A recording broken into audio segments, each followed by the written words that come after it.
It's Birdman for Summit Healthcare's, and today it's a little different. I'm not at Angie Fabian's office. I'm hanging out over here at the dermatology office. Is that what this is?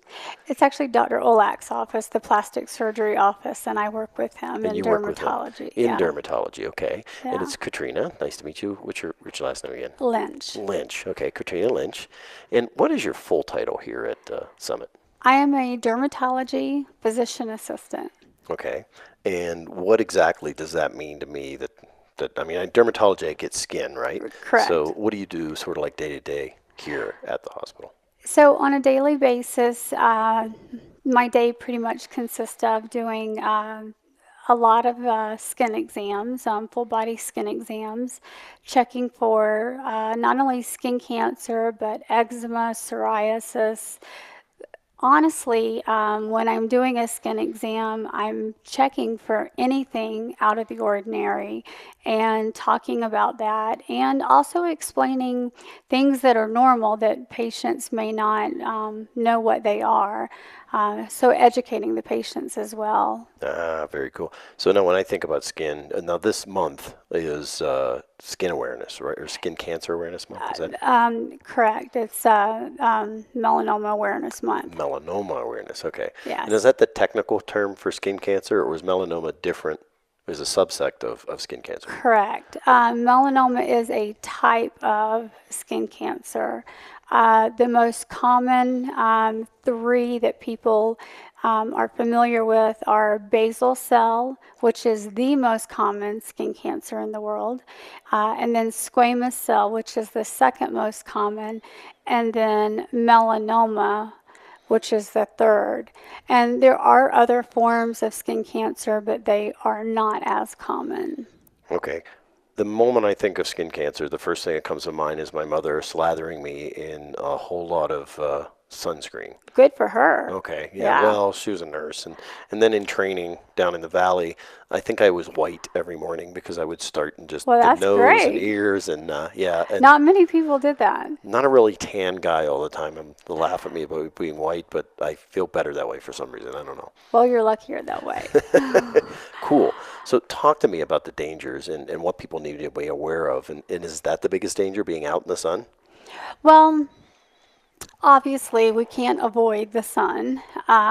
So there are things that we can do to help protect ourselves while we're in the sun. Um, First and foremost, the thing people need to understand is that tan skin is damaged skin. So even a light tan, that shows signs of damage of the skin. So by wearing sunscreen, and most people don't put it on correctly, it actually, whenever you go on vacation, they tell you to take a bottle of sunscreen per person, not just one for the whole family. And not only that, one application a day isn't sufficient.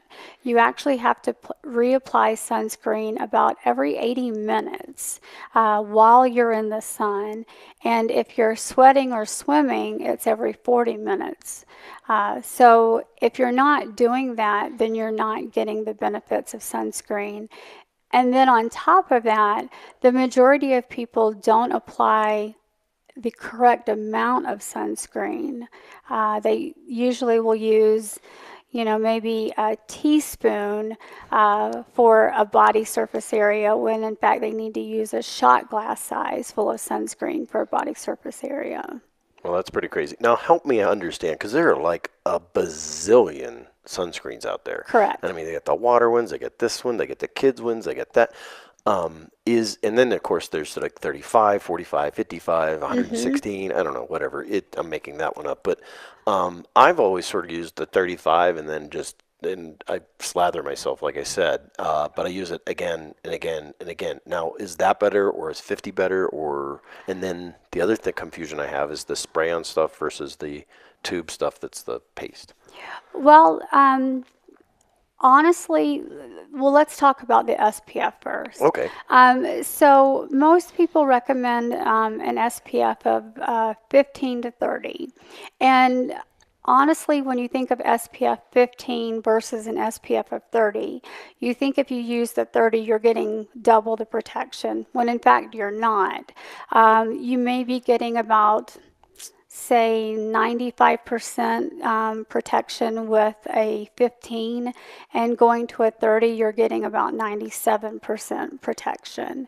And then going to a 50, you're getting maybe 98%. But I routinely recommend an SPF of 50 because of the reason most people don't apply it correctly or don't apply it as thick as needs to be applied. So by using a little higher SPF, you know, you're kind of being able to cover that base a little bit better than you would be otherwise. Okay. And then talking about the creams versus the sprays and so forth, it really isn't the cream versus the spray that you need to be concerned about. It's actually physical sunscreen versus chemical sunscreen. So chemical sunscreens are those that have like oxybenzone, which has been rumored to cause endocrine problems, and has also been rumored to have been pulled from the market in Europe, which is not the case. And they have done studies that have shown that it does not have an effect on the endocrine system. Okay. But a lot of people with sensitive skin, like rosacea and so forth, they are allergic to, not necessarily allergic to, but the chemical sunscreens can cause burning and irritation. So that's when you want to move to a physical sunscreen. And then going back to the chemical sunscreens are very similar to, say, a sponge and water. Once that sponge is saturated, it's saturated. It can't hold any more water. And with a chemical sunscreen, it's the same concept. Once chemical sunscreens absorb UV rays, and once they've absorbed all that they can absorb, they're done.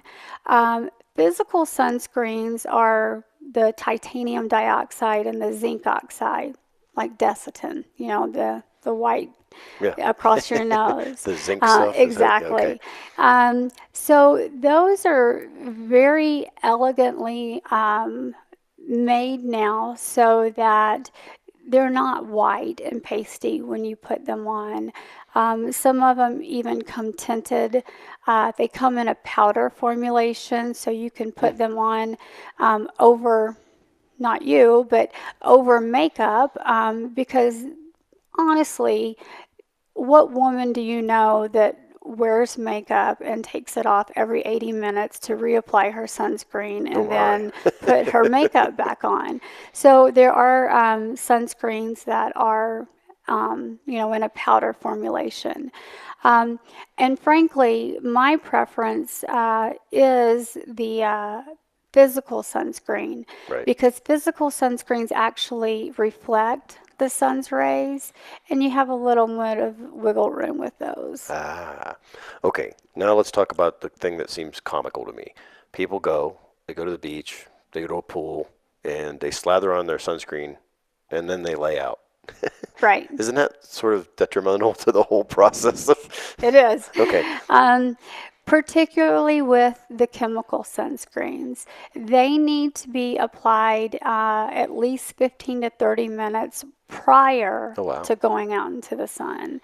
And, I mean, if you are going to be around the pool or watch your children playing in the pool, I mean, obviously you want to be protected. So, of course, use sunscreen. There are clothing with SPF in it and so forth that you can purchase to also help with that.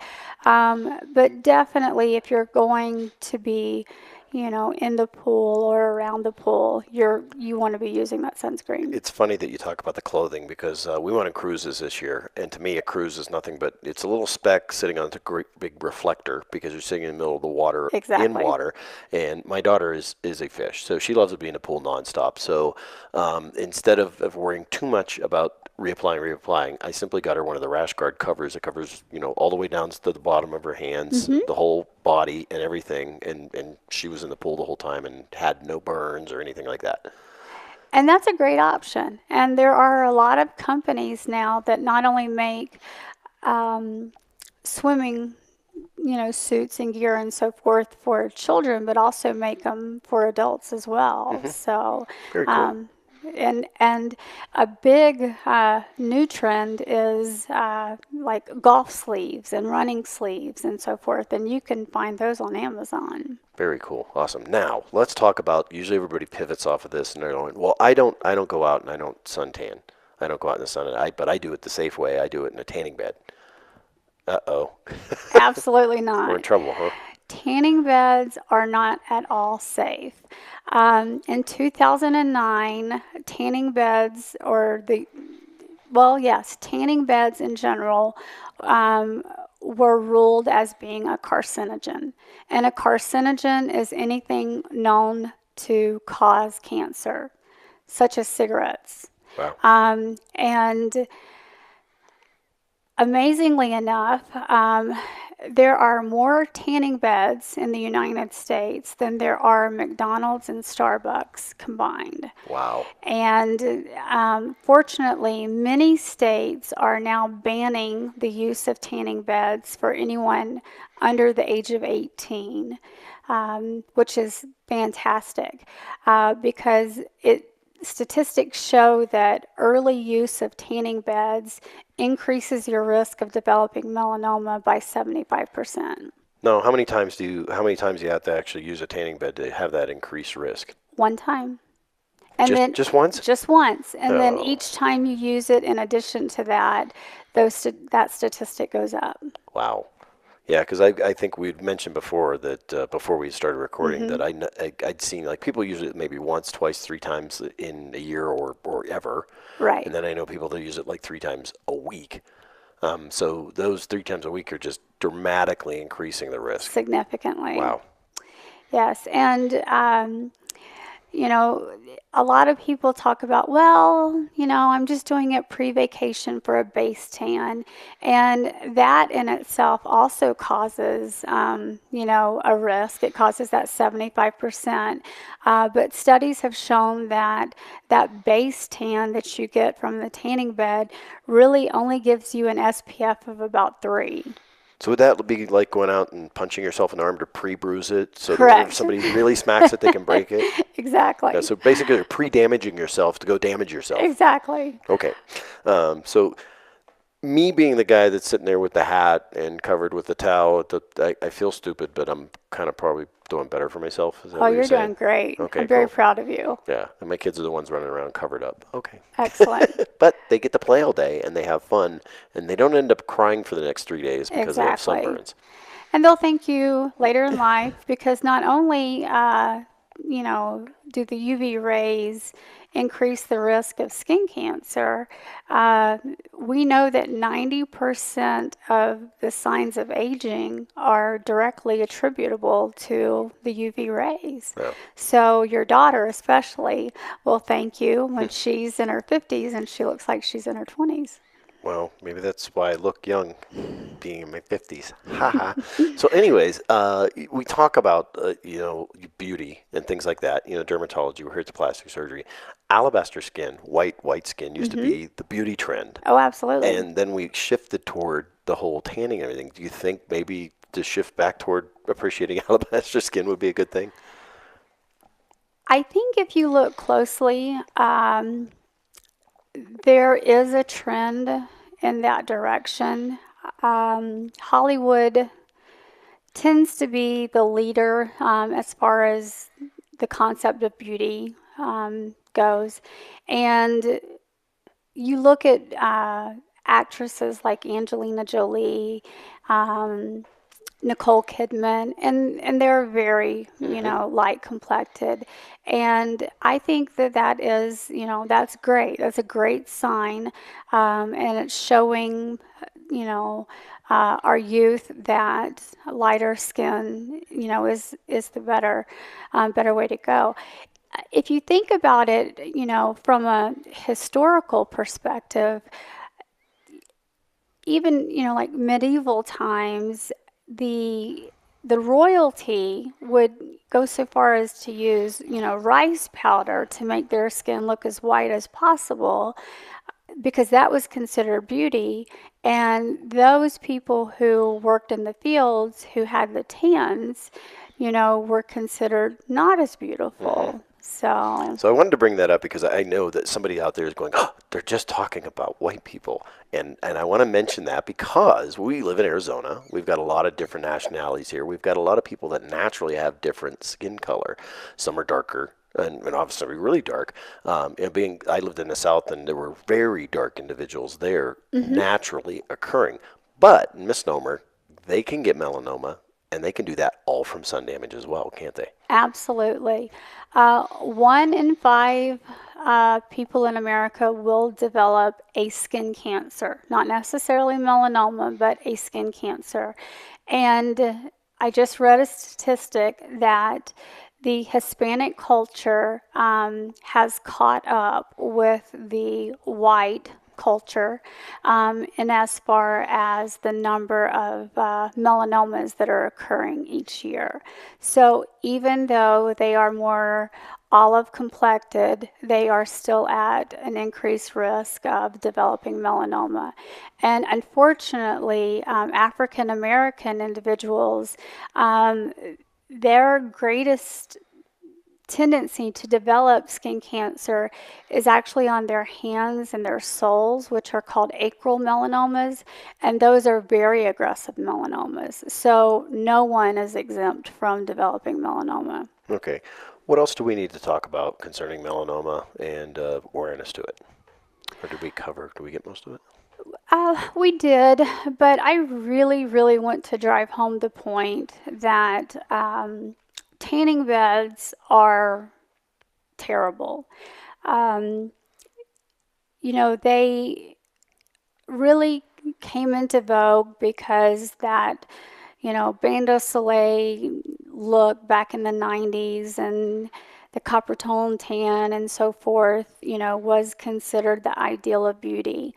But with research over the years, we do now know that tanning beds are definitely a carcinogen.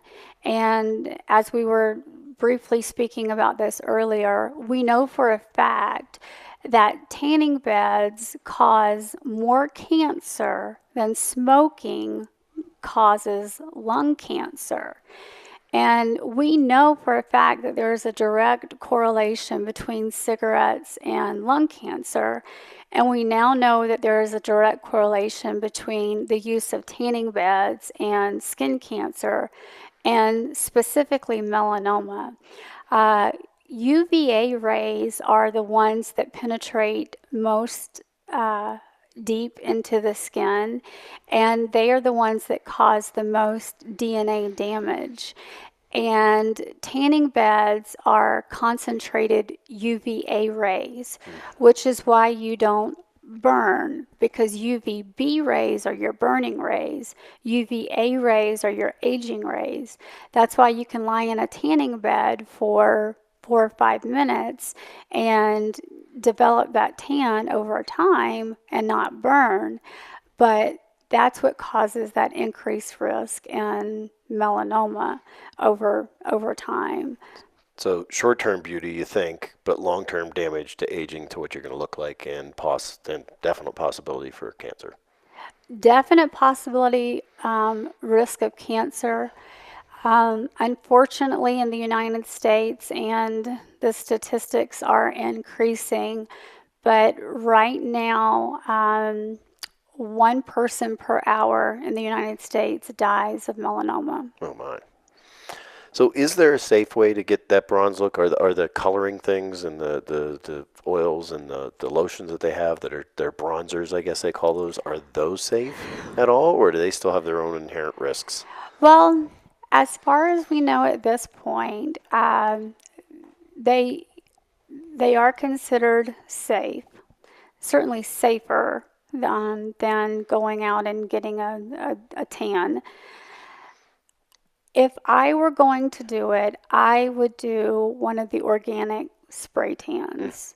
I would not do one of the chemical, altering type of rub-on tans. I would do an organic version of a spray tan. And they tend to last for about 2 weeks, so it's not going to be forever, but it's certainly going to be great for prom, and it'll be great for your cruise. yeah.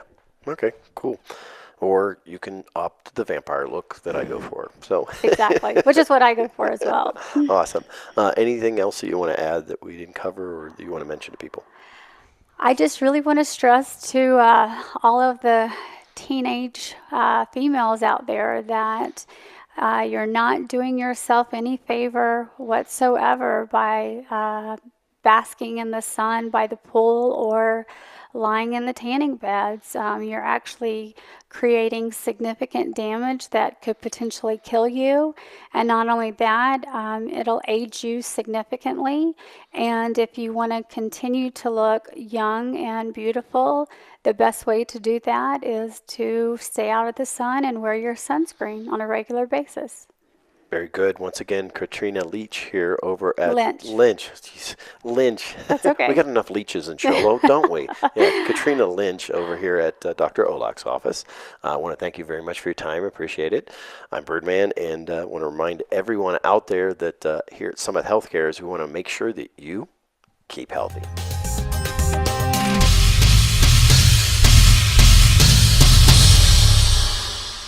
Hey, make sure you follow us because Angie Fabian has a Five, five-story office. 5 stories. Click up there, click down there. Yeah.